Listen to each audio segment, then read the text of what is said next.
हुजूर ने फरमाया फातिमा मैं रात आपके घर में क़याम करूंगा। सैयदा ने कहा या रसूलल्लाह बिस्मिल्लाह, ये तो कमाल हो गई। हुजूर ने रात वहां क़याम किया। इमाम हसन ने दूध मांगा। अच्छा, हदीस के रावी मौला अली शेर खुदा हैं। कहते मैं चुप करके सो रहा था, मैंने साइड पे चादर ओढ़ी और मैं आराम कर रहा था। इमाम हसन ने दूध मांगा।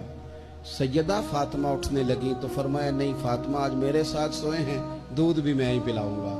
हुजूर उठे, बकरी का दूध धोया, फिर उसे बर्तन में डाला। अभी हुजूर इमाम हसन को देने लगे थे कि इमाम हुसैन ने भी मांग लिया। तो हुजूर ने फरमाया नहीं भाई, पहले हसन को मिलेगा।